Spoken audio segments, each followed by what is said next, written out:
Salut à toutes et à tous et bienvenue dans cette nouvelle vidéo signée C-Aim et bienvenue dans le monde de Disney et de ses mémoires. En effet, depuis la dernière vidéo, j'ai appris quelques anecdotes au sujet de certains films que vous n'aurez certainement pas remarqué comme moi au premier abord à l'œil nu, parce qu'en fait il faudrait se repasser les films en boucle et surtout au ralenti. Mais nous avons en fait effectivement trouvé quelques similitudes entre certains films d'animation, qu'il s'agisse de Pixar à Pictures, inversement, ou même des caméos de personnages. Bref, des clins d'œil, des anecdotes de toutes sortes, et c'est pourquoi je voulais vous en parler un petit peu pour vous en apprendre plus sur les films Disney. Et on commence tout de suite avec les films d'animation des studios Pixar, avant de s'allier avec les films d'animation Disney tout court. Et on commence tout de suite avec Toy Story, le premier long métrage d'animation Disney sorti en 95, l'année de ma naissance, et réalisé par John Lasseter. Excusez-moi. Et nous allons parler du livreur de Pizza Planet. Quand celui-ci entre dans la station-service d'Inoco, vous remarquerez tout d'abord les similitudes des panneaux, ici et ici, qui ont en fait été recyclés pour le monde de Cars 4 roues. Comme vous voyez, le logo a légèrement été modifié, en particulier pour les couleurs et la race de dinosaures qui est représentée dessus. Le chauffeur, le livreur de Pizza Planet, quand il arrive dans cette station-service, demande un renseignement où se situe le West Cutting Boulevard. Et c'est en fait un clin d'œil à l'adresse des studios d'animation Pixar à Richmond, en Californie, où à l'époque la réalisation du film se faisait. Depuis les années 2000, les studios ont déménagé à Emerville, mais se trouvent toujours en Californie. Nous passons directement à Toy Story 2, où quand Buzz l'éclair entre dans le repère de Zurg, il marche sur des dalles sonores qui jouent le thème de l'Odyssée de l'espace en 2001. Comme vous voyez, une petite caricature en haut à gauche. Quand les jouets de Andy regardent la télé, les chaînes défilent et on peut voir des extraits de courts-métrages d'animation Pixar, Teen Toy, Luxuro, Le joueur d'échecs, etc. Vous voyez, on y retrouve même donc l'emblème de Pixar, des studios d'animation Pixar, la fameuse lampe de bureau.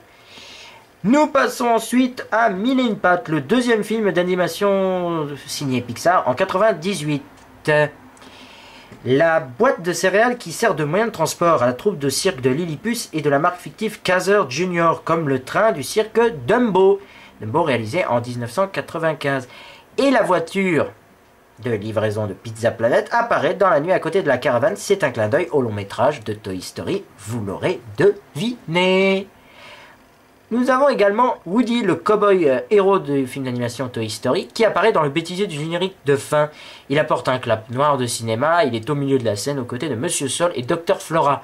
Nous pouvons aussi remarquer à un moment l'apparition de Buzz l'éclair derrière les fourmis, les chenilles, bref, on a l'impression que plus petit on est, et je trouverai la fin de cette phrase plus tard. A savoir aussi, on peut également trouver dans le bêtisier la phrase culte de Buzz l'éclair, vers l'infini et au-delà.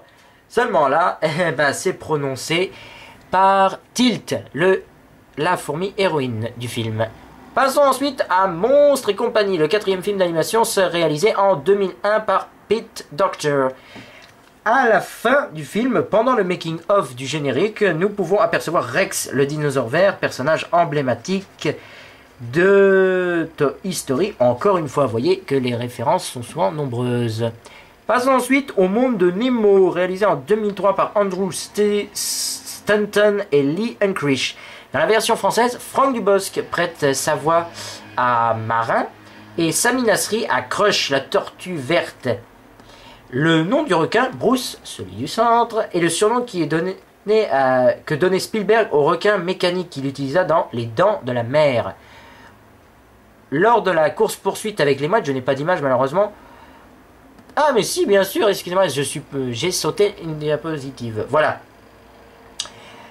Nous avons une certaine référence au monde de Nemo, au monde de Pinocchio vis-à-vis de la baleine, lorsque Marin et Doris se font emprisonner dans sa grande gueule, si je puis m'exprimer ainsi, et essaye d'en sortir par les voies respiratoires. Arrivés à Sydney, nous pouvons découvrir différents bateaux lorsque Marin et Doris sont toujours à la recherche de Nemo. Et nous en apercevons un, comme vous le voyez en bas à gauche, qui porte le surnom de Surly Mermaid lors de la course-poursuite avec les mouettes, qui est en référence à la petite sirène, bien entendu. Et dans la salle d'attente du cabinet docteur, un petit garçon s'amuse avec des jouets, comme vous le voyez, la coffre, mais reconnaissez-vous certains jouets? Mais si, regardez là, j'entoure un avion et un Buzz l'éclair de Toy Story, bien sûr.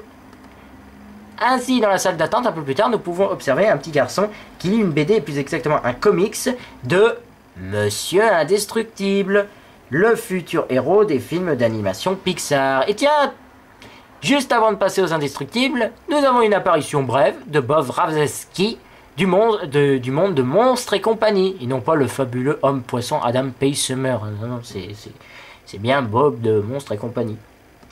Les Indestructibles maintenant, 6e film réalisé en 2004 par Brad Bird. Vers le milieu du tournage, Brad Bird s'aperçut que le personnage du méchant lui ressemblait comme 2 gouttes d'eau. Ouais, anecdote, on peut dire sympathique. Mais lors de sa sortie aux États-Unis, le film n'a pas été classé comme visible par tout public. Il a été crédité d'un classement mettant en garde contre certains éléments pouvant être inadaptés pour le jeune public. Et dans la version française, Laurie a prêté sa voix à Violette, la jeune fille de la famille Indestructible, enfin la famille Parr, celle qui est à gauche. Amanda Lear, elle, a prêté sa voix à Edna Mode et Patrick Poivre d'Arvor pour un journaliste. On en apprend des trucs, hein, on en apprend tous les jours. Passons maintenant au Monde de Cars, 7e film réalisé en 2006 aux États-Unis par les studios d'animation Pixar, donc sans plus d'infos. Au début du film, lors de la course, la voiture blanche portant le numéro 84, année de lancement du premier Macintosh, porte le logo d'Apple sur le capot. C'est un clin d'œil à Steve Jobs, un des fondateurs de Pixar et auparavant d'Apple. Dans la version française, Guillaume Canet a prêté sa voix pour le personnage de Flash McQueen et Cécile de France à Sally. Pour la version originale, la plupart des voitures de course sont doublées par de vrais pilotes, dont Richard Petty, Darnell Waltrip, Mario Andretti, Dale Earnhardt et Michael Schumacher. Bon, à part le dernier, les autres ne me parlent absolument pas. Quant au numéro de Flash McQueen, à l'origine, c'était le 57, année de naissance de Joss Lancaster. Il a cependant été remplacé par le 95, en référence à l'année de sortie du succès Pixar Toy Story. Et comme je vous l'ai dit, la marque Dinoco a fait un caméa avant même de prendre tout son intérêt dans le film Toy Story. Passons maintenant à Ratatouille, 8e film réalisé en 2007 par Brad Bird et Jan Pinkiva. Dans la version originale, la plupart des personnages ont un accent français, ce qui implique des mouvements de lèvres bien différents de ceux de la langue de Shakespeare. Pour les retranscrire efficacement, les artistes de Pixar se sont inspirés des célébrités comme Brigitte Bardot, Serge Gainsbourg ou même encore Charles de Gaulle. Le pelage d'un rat compte habituellement près de 500 000 poils. Malgré la puissance des machines, il était impossible de les animer un par un. Donc les techniques se sont contentées de 30 000 poils clés dont dépend tout le reste du pelage. Dans la version française, c'est Jean-Pierre Mariel qui a prêté sa voix pour le personnage d'Auguste Gusso. La boutique du dératiseur que l'on voit dans le film s'inspire d'une vraie boutique de dératisation située à Paris dans le quartier des Halles. Passons ensuite à Wow. Il est réalisé en 2008 par Andrew Stanton.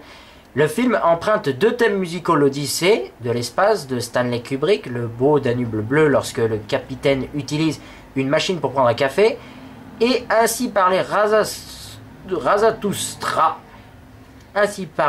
Zarathustra, voilà, ça y est, je reviens. Lorsqu'il se relève et marche pour la première fois de plus, le pilote automatique possède un œil unique rouge semblable à celui de HAL, je sais pas comment ça se prononce, l'ordinateur central du vaisseau. Plusieurs éléments du film empruntent l'esthétique des produits de la société Apple. Andrew Stanton, le réalisateur du film, désirait un design compact sans discontinuité pour le personnage d'Eve. Analogie avec le design du Playbook d'Apple le frappa et le designer de la firme, Jonathan Ive, fut consulté pour la création du personnage. Le son qu'émet Wall-E, une fois sa recharge énergétique terminée, est similaire à celui des ordinateurs Macintosh. Et lors de leur mise en route, Wall-E utilise un iPod pour regarder des vidéos. Pendant ce temps-là, il joue à Pong, un des premiers jeux vidéo édités par Atari. entreprise qui fut le premier employeur de Steve Jobs. Changeons d'air maintenant avec Là-haut, le 10e film sorti en 2009 réalisé par Pete Docter, le réalisateur de Monstres et compagnie, et Bob Peterson qui en signe également le scénario. Dans la version française, Charles Aznavour a prêté sa voix à Carl Fredricksen et Rachid Badouri pour le chien dont j'ai oublié le nom. Du point de vue scientifique, le nombre de ballons nécessaires au soulèvement de la maison est légèrement sous-évalué, mais on a fait l'expérience, avec une faux, et même l'expérience en vrai a été réalisée. Il faudrait près de 5 fois plus de ballons gonflés à l'hélium pour un poids estimé de 50 tonnes, masse estimée de la dite maison. Petite info supplémentaire, dans le générique de fin, on peut voir parmi les photos du livre de Carl et Russell un cinéma où le film du moment se trouve être Star Wars. Et le nom de l'explorateur Charles Mutz est une référence à la lettre près Charles Mintz, producteur surtout connu pour s'être approprié le premier héros créé par Walt Disney, Oswald le lapin chanceux. Voilà pour les films d'animation Pixar. Vous voyez, ils sont très très attentifs et je vous propose maintenant de passer aux pictures avec Pinocchio, le deuxième long métrage d'animation Disney, enfin parmi les classiques sortis en 1940, qui s'inspire de L'avventure de Pinocchio, storia di un burattino de Carlo Collodi. Si l'histoire est censée se dérouler en Italie, le village de Pinocchio, situé au pied des montagnes et dont l'architecture privilégie le bois, est bien plus proche de la Bavière. À la fin du film, la marionnette devient un petit garçon. Les principaux changements consistent à la disparition du nez en bois, des gants blancs et au profit des mains réelles, que l'épaississement du cou et des articulations. Mais ça, c'est un détail. Le personnage de Jiminy Cricket, qui est un cricket, donc vous voyez celui du bas, est une version très développée du personnage mineur du cricket parlant de Collodi. Dans le film, l'invention du cricket conscience permet d'unifier les éléments du film. Vous voyez, donc disons un personnage, on va dire un peu narrateur, mais qui permet de garder le fil conducteur. Quant au personnage du chat Figaro et de Cléo, le poisson rouge, animés, ne sont présents que dans la dimension comique. Ainsi, les animaux, pourtant ennemis dans la nature, doivent se dire bonne nuit en se faisant la bise.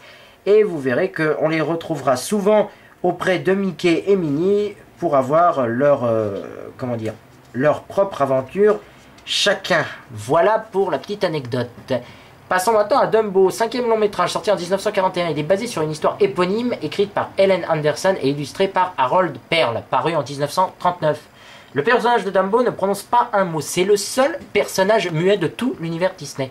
Ou presque pas quand sa mère, dont on entend la voix qu'au travers la chanson « Mon tout petit » et au début du film lorsqu'elle le baptise. Dans l'histoire originelle, le compagnon de Dumbo était un rouge-gorge, mais dans le film, Timothée devient une souris, un peu plus proche de l'univers de Disney. Quant aux autres éléphantes, car Grant, ce sont des femelles, enfin, d'après Grant, celles-ci se prénomment Matriarche, Prissy, Giggles et Cathy. Au contraire de Dumbo et Madame Jumbo, elles sont très bavardes. Ce qui en fait un peu des personnages, on va dire, tête à claque. Passons à Bambi, le 6e long métrage sorti en 1942, qui s'avère être l'histoire préférée de Walt Disney. Walt Disney l'a déclaré lui-même. De tous les films que j'ai pu faire, Bambi a été le choix le plus heureux. Je ne vois pas d'histoire ou de sujet qui puisse toucher les gens davantage. C'est vrai que dans Bambi, nous avons, pour une anecdote pas très positive, nous avons une des morts qui reste les plus emblématiques dans le monde de Disney, à savoir celle de la mère. D'après Robert Tiemann, le succès du film est en partie dû à l'utilisation d'un schéma classique du genre cinématographique, la relation entre trois amis. Ici, Bambi, Pampan et Fleur, à l'instar de Mickey, Donald et Dingo. Plus tard, Mowgli, Baloo et Bagheera dans le livre de la jungle. L'idée de Disney de ne pas montrer les méchants, à savoir les chasseurs qui causent la mort de la mère, mais de faire deviner leur présence par la musique qui a été reprise en 1975 par Steven Spielberg dans le 3e film, Les Dents de la Mer. Voyez, comme je vous l'ai dit, on en apprend de toutes sortes tous les jours. Passons à Alice au Pays des Merveilles, 17e film d'animation des studios Disney, sorti en 1951. Le film est l'adaptation, bien entendu, du roman Lewis Carroll, Les Aventures d'Alice au Pays des Merveilles, et à savoir de sa liste, Alice de l'autre côté du miroir. En 2010, une suite a été proposée par Tim Burton et réalisée en prise de vue réelle et intitulée de manière homonyme Alice au Pays des Merveilles. Bon, même si l'histoire change un peu. Alice est devenue adolescente et aurait comme une intrigue amoureuse avec le Chapelier Fou. Alice au Pays des Merveilles a été le premier film Disney diffusé à la télévision. La poignée de porte est le seul personnage à ne pas apparaître chez Lewis Carroll. Quant au chat de Chester, il ressemble énormément à Lucifer, le chat maître dans Cendrillon, sorti 1 an auparavant. Mais bon, ça après, on aime, on n'aime pas, je veux dire, c'est un détail. Hein, ça, tous les chats après se ressemblent. Passons ensuite à Peter Pan, 18e long métrage, sorti en 1953 sous le titre Les Aventures de Peter Pan. La mélodie, la seconde étoile, était à l'origine prévue pour Alice au Pays des Merveilles sous le titre Beyond the Laughing Sky. Lors de sa première ébauche, le film comportait une scène où Peter Pan chantait une chanson à clochette sur son lit de mort pour la sauver. Mais cette scène fut,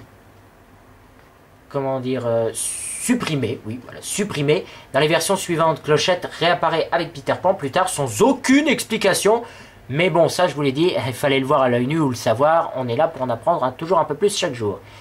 Respectant un schéma courant chez les méchants de Disney, les mouvements de visage du capitaine Crochet sont lents mais précis, donc détaillés, afin d'appréhender l'évolution des idées qui germent dans son esprit, à l'instar de Prince Jean de Robin des Bois ou encore de la belle-mère dans Cendrillon. D'ailleurs, dans le film, le capitaine Crochet porte son attribut à son bras gauche, alors que dans l'œuvre originale, comme vous voyez au moment où je l'encadre, dans l'œuvre originale de James Matthew Barrie, il le porte à son bras droit. Voilà. Allez, voilà. Pardon, excusez-moi. La Belle et le Clochard, 19e film sorti en 1955, inspiré d'une histoire de Walt Green Happyden, The Wesley Dog, paru en 1937. L'histoire du film est basée sur une courte nouvelle intitulée Happyden, donc de Wesley Dog. L'histoire offre ainsi pour Walt Disney une parallèle avec son histoire d'amour avec la femme Liane Disney. Quand en 1925, oubliant un dîner de premier rendez-vous et le cadeau qui devait être offert durant ce repas, il cacha un chiot dans une boîte à chapeau et l'offrit à sa future femme. Le castor du film semble avoir été inspiré de Gopher, le chien de prairie dans Les Aventures de Winnie l'ourson en 1977. Ils ont tous deux le même défaut, la prononciation des on peut dire qu'ils zozotent, quoi. Passons ensuite, 101 Dalmatiens, 21e long métrage sorti en 1961, adapté du roman de Dodie Smith. Le personnage de Cruella fut en partie inspiré de l'actrice Tutela Benkett, dont certaines excentricités furent reprises dans le film. Bande de trolls. Les aventures d'Ouragan Turnbold en VO, que les chiots regardent à la télé, comme vous pouvez voir sur cette image, sont on va dire, une parodie de la série Rintintin. Et plusieurs des chiens de La Belle et le Clochard en 1955 sont visibles dans la scène de l'aboiement du soir. Lady, enfin là vous pouvez le voir directement sur cette image, j'ai pu trouver quelqu'un qui s'était amusé à repérer déjà certains personnages, mais qui a oublié juste de noter celui-ci. Oui, c'est Clochard. Alors ensuite, Merlin l'Enchanteur, 22e long métrage. Il est adapté du livre de Terence Bull White, The Sword in the Stone, qui s'inspire donc librement du magicien Merlin l'Enchanteur, personnage emblématique dans la légende arthurienne. L'animation de la scène où Arthur marche dans la forêt sombre à la recherche de la flèche de Kay a été réutilisée pour Taran et le chaudron magique. Mais ça, j'y reviendrai un peu plus tard. Il y a certaines choses qui se ressemblent. Je parlais tout à l'heure de similitudes, de caméos. Nous y reviendrons un petit peu plus tard. Ne vous inquiétez pas. Passons au Livre de la Jungle, 24e long métrage d'animation Disney sorti en 1967. Les noms de Baloo et Bagheera et Hathi signifient respectivement ours, panthère et éléphant en hindi. Ouais, ils sont allés chercher loin, hein. Mais bon, on va pas se plaindre. À l'origine, les Beatles devaient interpréter les 4 vautours dans la version originale du film. Bien que le projet n'a pas été mené à terme, les 4 volatiles conservent le look, coupe au bol et... enfin, vous voyez ce que je veux dire. La scène où Baloo inculque à Mowgli ses préceptes dans la vie en chanson, une technique régulière utilisée par le studio Disney pour raconter de manière non visuelle, graphique, des histoires parfois complexes. C'est vrai qu'il en faut peu pour être heureux. Ça fait plaisir, c'est enjoliveur. Ensuite, passons à King Louis, un personnage, on va dire, plus ou moins emblématique dans le film. Mais il faut savoir une chose, c'est qu'à la base, ce personnage n'était pas censé être gentil du tout. Hein. Le roi des singes était à l'origine bête, méchant et brutal, mais son personnage a évolué pendant la création du scénario et fut directement inspiré de Louis Prima et de son orchestre qui bougeait sur scène comme des singes de la scène du film. C'est comme ça qu'on les qualifie. Voyez, K et Persifleur, l'un à côté de l'autre, sont très franchement des personnages copiés. Enfin, leur capacité à hypnotiser leurs proches fait que ce sont des caméos. Alors on ne sait pas qui est qui, mais je vous parlais tout à l'heure de copiage. Voici quelques exemples. Alors je vais vous laisser sur pause quelques instants, le temps que vous reconnaissiez chacun. Et j'en profiterai au passage pour parler de Robin des Bois, que vous voyez peut-être en bas à gauche, qui aurait copié des prises de vue sur Blanche-Neige et les 7 nains. Et d'ailleurs, j'y viens tout de suite. Robin des Bois, le 27e long métrage, il me semble, en 1973. La scène dans laquelle Triste Cire essaye d'hypnotiser le prince Jean n'est pas sans rappeler K, vous voyez, essayant d'hypnotiser Mowgli ou même Bagheera. La séquence de la fête dans la forêt de Sherwood reprend les chorégraphies, enfin on va dire entre guillemets, suivantes Petit Jean et Dame Gertrude, Balou et King Louis dans le livre de la jungle, Robin et Belle Marianne, Thomas O'Malley et Duchesse dans les Aristochats, Belle Marianne, Blanche-Neige dans Blanche-Neige et les 7 nains, le chat flûtiste et le lapin batteur, Scat Cat et le chat siamois dans les Aristochats. À savoir, dernière info, les cloches de mariage que l'on entend à la fin du film sont exactement, mais exactement, hein, les mêmes que dans Cendrillon. Alors, avant de passer à la diapositive suivante, je tiens à faire passer un petit message. Attention. La diapositive qui va suivre contient ce que l'on appelle des images subliminales, des prises de vue comprenant des situations pouvant heurter la sensibilité des plus jeunes ou des personnes non préparées à de telles visions dans des documents visuels comme ceux de Disney. Si vous ne souhaitez pas la regarder, passez à la diapositive suivante ou avancez un peu la vidéo. Nous, je vous préviens comme ça au passage. Je reviendrai bien sûr sur un peu plus brièvement sur les films qui seront montrés dessus. C'est pourquoi je vais passer rapidement. Alors, on raconte comme quoi Disney aurait tenté par des images ou à des moments de film dans ses œuvres de faire passer des messages aux abus sexuels. Moi, je n'en crois rien. Mais c'est pour ça, on y a remédié pour en faire en sorte que ce ne sont que des rumeurs. On va passer rapidement. Alors, dans la fiche originale de la Petite Sirène, en plein centre du château, nous pouvons soi-disant observer un pénis, ce qui n'est plus la fiche originale que vous pouvez trouver aujourd'hui. Dans Bernard et Bianca, nous pouvons observer pendant leur vol une femme nue en fond, ce qui a été masqué à la remasterisation, je dirais. Lorsque, dans Le Roi Lion, lorsque Simba retrouve Nala, nous pouvons apercevoir dans le ciel les mots SEX, sexe soi-disant. Et la compagnie s'est défendue en expliquant qu'il s'agissait SFX, une compagnie qui travaillait dans les effets spéciaux. Et pour terminer, dans Qui veut la peau de Roger Rabbit, lorsque il y a un choc avec le taxi et un lampadaire, Jessica vole en l'air et on pourrait voir soi-disant sa culotte. Bref, voilà, j'ai essayé de faire le plus rapidement possible. C'est pourquoi, si franchement vous préférez passer sur ces infos, passez-y. Mais je pense que vous avez certains pervers qui... Bref. Dans les Aristochats, 25e long métrage d'animation Disney, sorti en 1970. C'est le dernier long métrage que malheureusement Disney réalisera avant sa mort en décembre 1966. Louis Armstrong devait interpréter Scat Cat dans la version originale, d'où la trompette, mais malheureusement le projet fut abandonné. En revanche, les prénoms des 3 chatons sont un hommage à la chanteuse Maria Callas pour Marie, au peintre Henri de Toulouse-Lautrec pour Toulouse, et au compositeur Hector Berlioz. Voilà une explication pour laquelle Marie chante très bien lorsque Berlioz joue au piano, très bien aussi, et entre-temps, Toulouse fait de la peinture. Passons maintenant au chef-d'œuvre, au film emblématique même des studios Disney, le tout premier long métrage dans la catégorie princesse. Oui, parce que nous avons parlé des classiques, voici maintenant les princesses, avec Blanche-Neige, sortie le 21 décembre 1937. Le film est une adaptation du conte éponyme des frères Grimm, paru en 1812. Au Royaume-Uni, il faut savoir que la sortie a été marquée par le fait que le film, considéré comme trop effrayant, fut interdit aux enfants de moins de 16 ans non accompagnés, ou en tout cas interdit aux moins de 12 ans, tandis que la Suède a diffusé une version censurée de 8 minutes dans les années 60, puis de 4 minutes dans les années 80, avant d'autoriser l'intégralité en 92. Les raisons pour lesquelles les scènes étaient supprimées concernant la fuite de Blanche-Neige dans la forêt, la transformation de la reine et la mort de la sorcière. Faut que je me calme. Cendrillon, 16e long métrage, sorti en 1950. Il s'inspire du conte de Charles Perrault, bien entendu, d'où la petite pantoufle de verre. Dans le film, Cendrillon porte une pantoufle de verre. Beaucoup de gens ont fait remarquer que le conte parlait d'une pantoufle de verre, V-A-I-R, et non pas de verre, V-E-2-R-E.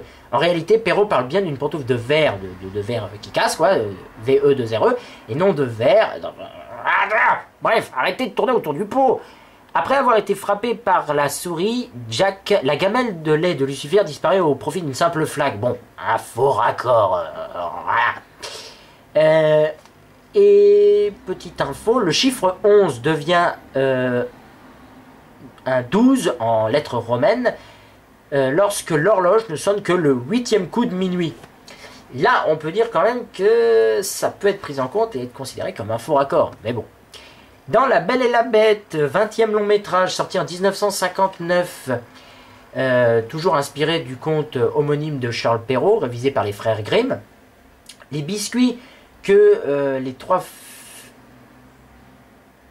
Pardon, excusez-moi, je me suis trompé de fiche. La Belle et la Bête, 39e long métrage des studios d'animation Disney, sorti en 91.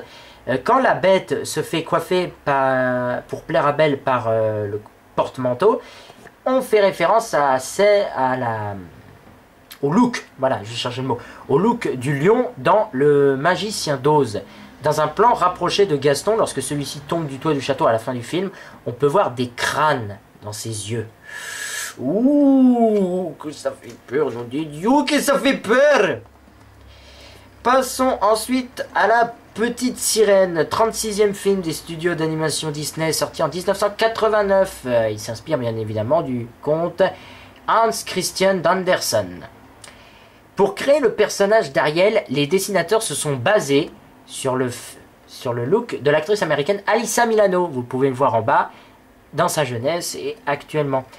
A savoir, dans la mythologie grecque, le roi des mers n'est pas Triton, mais Poséidon. Triton est l'un de ses fils.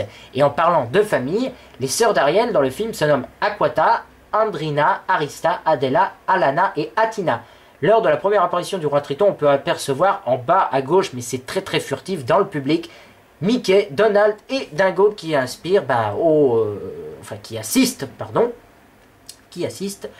au concert. Ensuite, voici Aladdin, le 40e long métrage, sorti en 1992. Alors là, disons que les clins d'œil, les anecdotes, on les doit surtout au personnage du génie, très très amusant, une sorte de The Mask, qui prend au cours du film différentes caricatures, différents visages d'acteurs humains réels. Donc là, vous reconnaîtrez entre autres Groucho Marx, Jack Nicholson, Arnold Schwarzenegger. Mais dans la série Aladdin, à la suite du deuxième long métrage, Le Retour de Jafar et Le Prince des voleurs, il me semble, nous aurons des apparitions comme Woody Allen. Enfin, ils sont nombreux, ils sont trop nombreux pour les citer, mais c'est pas les seuls personnages auxquels Aladdin, le premier long métrage, fait référence. Nous avons aussi d'autres personnages de Disney. Le génie sort par exemple le crabe Sébastien de La Petite Sirène d'un livre de Cuisson, avec les premières notes sous l'océan qui sont jouées en fond. On peut retrouver lors de la construction de la tour en jouet du sultan la bête. Si vous voyez en bas à gauche, attendez, je vais me permettre de faire une introduction. Voilà, là c'est la bête. La belle de la bête de la bête. À la fin du film, nous voyons le génie porter une casquette épousant la forme de Dingo au moment de son départ.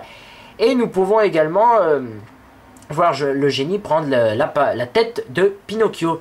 À savoir une chose, c'est que lorsque le génie transforme Abu en éléphant, la formule se prononce Esala Lumbo Shimin Dembo Dembo Dembo Dembo Dembo Dembo. Ouais, je sais. Non, c'est un écho. C'est con, mais c'est voilà, c'était juste pour bien vous faire comprendre que une nouvelle référence à un autre film. Et voilà, pour finir, nous allons parler de ce dernier film que moi j'ai beaucoup apprécié, mêlant jeux vidéo, autres emblèmes du monde de l'animation aussi, les mondes de Ralph. Alors là, avec chaque personnage ayant son monde avec ses niveaux de jeu, parce que je rappelle, le principe ici est de parler jeux vidéo. Nous avons des apparitions furtives de symboles des jeux vidéo comme le Docteur Robotnik ou Eggman, tout dépend de la façon dont vous voyez. Ennemi de Sonic, Sonic qui fait quelques apparitions furtives au début et au générique. Nous avons également Bison de Street Fighter, si je ne me trompe pas, là j'avoue que je suis pas sûr sur le coup. Et également Bowser ou les fantômes de Pac-Man. En tout cas, un film très original avec Vanellope qui, elle, je dirais, un monde mêlant Charlotte aux fraises et Mario Kart. Mario, donc, enfin Jumpman et Donkey Kong avec Félix Fix et Ralph pour les références.